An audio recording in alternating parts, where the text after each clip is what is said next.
Will you describe the events of March 5th, 1770? What happened? Okay. You might want to begin on March 2nd, which is the Friday. So what happened then? March 2nd, on the morning of March the 2nd, Friday morning, a soldier is walking through the south end of Boston. And these soldiers are doing garrison duty. There's nothing for them to do because nothing is happening. The town is pretty quiet. Okay?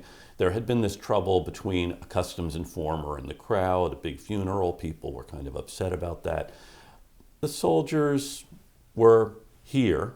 They were underpaid, bored. A lot of them had brought families with them. And so a lot of them were looking for part-time work. This soldier's walking past a rope works in the south end of Boston.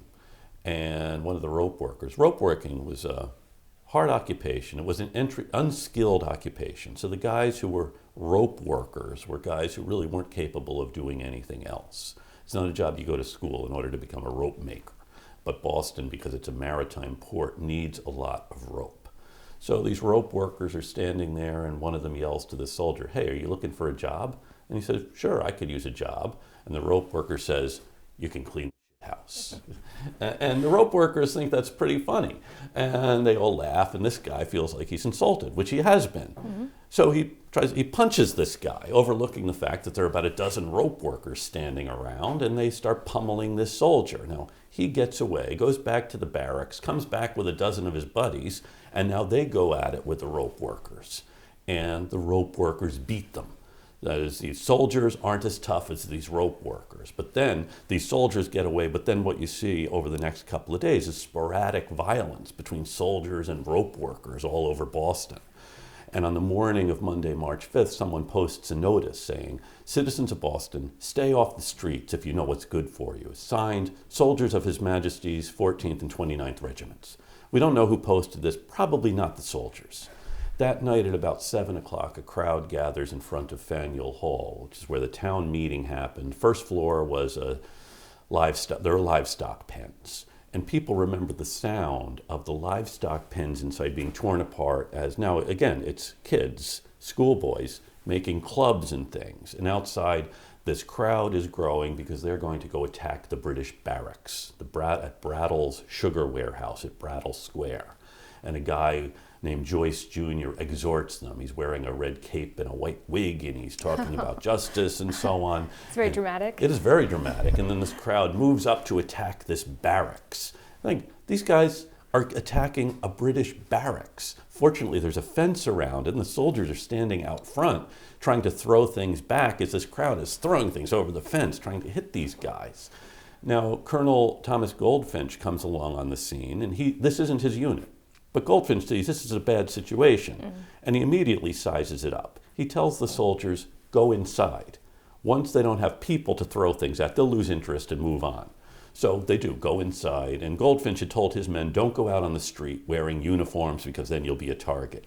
Anyway, the soldiers go inside, and the crowd does start losing interest in this. Now, meanwhile, down at King Street, in front of the Custom House, there is one British sentry, Private U. White, standing sentry duty in front of the Custom House. Remember, the Custom House is what really upsets people.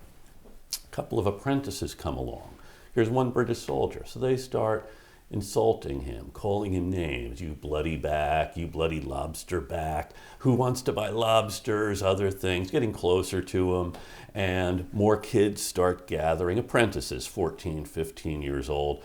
White is really getting nervous, and a magistrate comes along, and White thinks the magistrate will warn the equivalent of a police officer, will warn the kids away.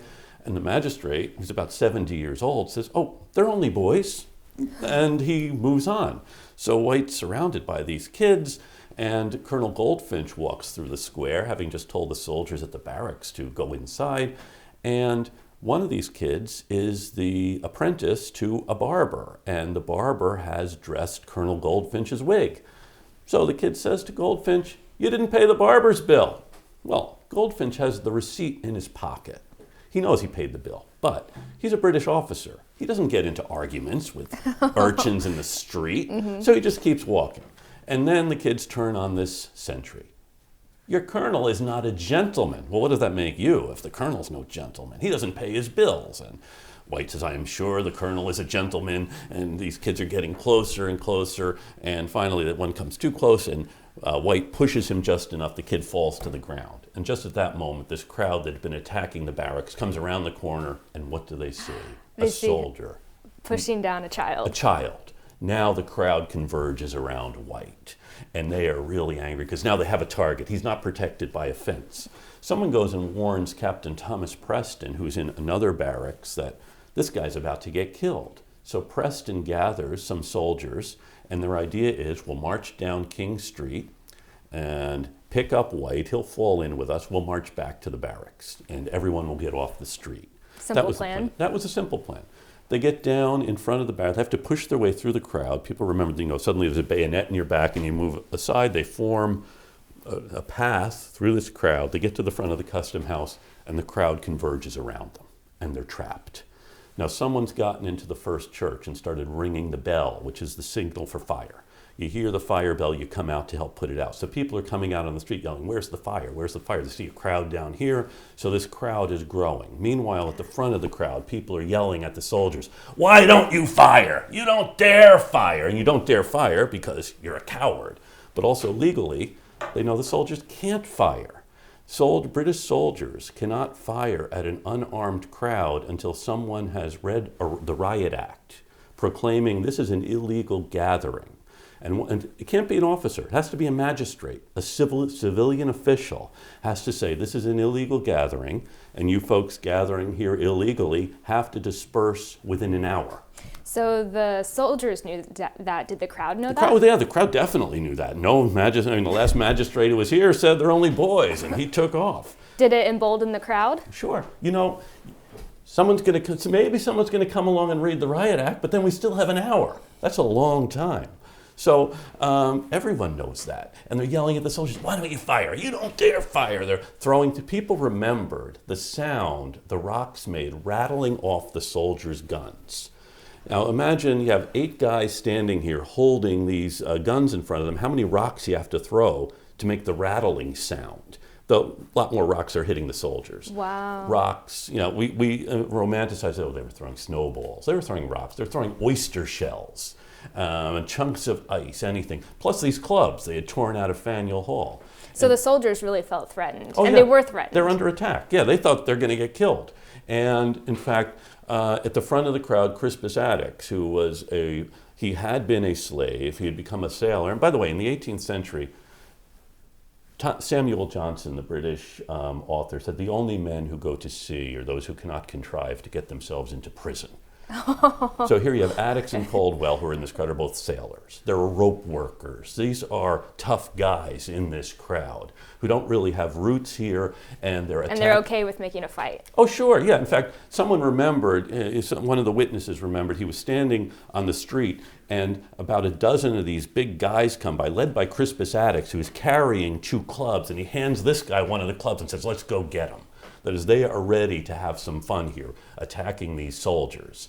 And so did they just want to fight, or did they feel that the tensions in the town, they also resonated with them, or why did they want to be involved? It's very hard to say.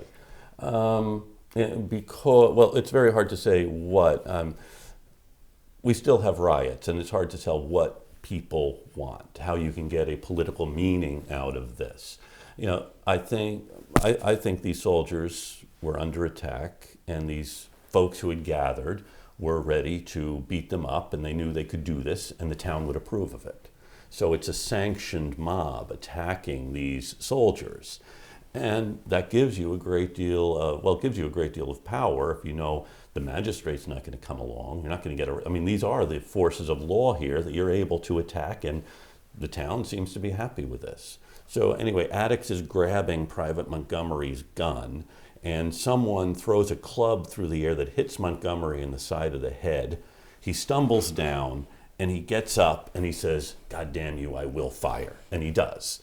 And the Private Kilroy next to him also fires. Now the other soldiers, what they've been hearing over and over again is, why don't you fire? Why don't you fire? Where's the fire? And then they hear someone firing.